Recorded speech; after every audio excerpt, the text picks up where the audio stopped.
made a difference in their life.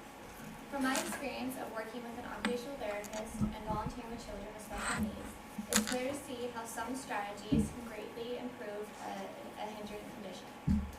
Whether it's someone you know or related to that may have autism, Down syndrome, or other disorders, it's important to be aware of the care and aid we can provide for them in their life. Occupational therapy is an effective tool used to enhance the lives of individuals early on who have struggles day to day.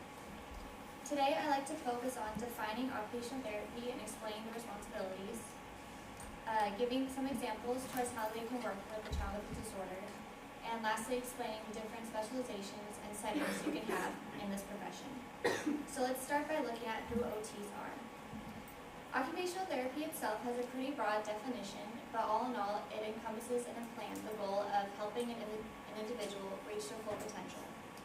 According to the American Occupational Therapy Association, OT is a therapeutic use of work, self-care, and play activities to increase development and prevent disability in order to achieve maximum independence.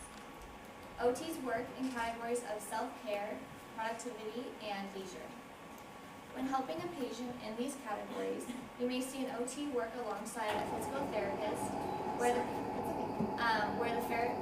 physical therapist assesses movement dysfunctions, and the OTs in performing tasks and acquiring skills. Now, the responsibilities of an OT are measured by the tentative but focused ongoing treatment plan designed for a specific individual, focused on their goals, needs, and performance. The plan includes evaluation, devising the treatment plan, and then reevaluation to assess what progress has been made and if any difficulties still exist. It's important to remember that in this profession, there is no ideal treatment plan. Now that you know who OTs are and their roles, I'll focus on how they work with an autistic child. An OT considers not only the expectations of a child given their age, but also the activities and strategies that can be essential for someone who is autistic. There's a wide array of observations OTs make when assessing an individual with autism. Such strategies include, according to WebMD, attention, stamina, aggression, need for personal space, and responses to touch.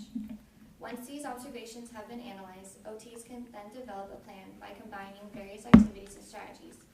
Such activities include physical activities, such as stringing beads and puzzles to assess coordination and body awareness, play activities, such as communication among others, and developmental activities, such as brushing your teeth and combing your hair.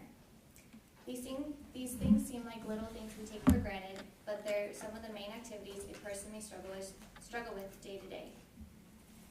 Gathered from my interview with the pediatrics occupational therapist this past weekend at the Peachland Elementary School in the Newhall School District, she invites me on her insight towards how she works with her young autistic patients who range from 1-year-old to 5 years old. She cleverly emphasized, if you've met a child with autism, you've met a child with autism. This is to reinstate that every child is different and every child needs a special plan unique for them.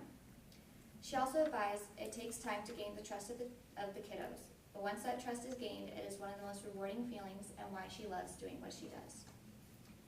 Although OTs have the same focus in mind, they can apply themselves to a wide array of options and specializations within the community. Students graduating with a degree in OT can specialize in many different options and work in a number of different environments. Specialization gives students the opportunity to pursue their interests at multiple levels. And according to OT Schools 101, these specializations include adult rehabilitations, pediatrics, hand therapy, ergonomics, and assisted living care. Different settings with their type of interest in mind allow students to have a broader view towards the types of help individuals need. Different settings, according to OT Schools 101, include health centers, prisons and detention centers, rural communities, and independent clinics where they can partner with PTs or other medical professionals. Alongside different settings comes adaptability of skills, where experience with helping others is truly gained. As you can see, the field of occupational therapy allows individuals to pursue interests and gain experience from a broad range of options. In summary, you have all now been informed of what occupational therapy is, what activities are utilized and why, and where OT can be found in our community. It's a fast-growing profession enhancing the lives of many. As As Helen Keller once said, the world is full of suffering, it's also full of overcoming it. Perhaps this is a profession you will now consider for the future.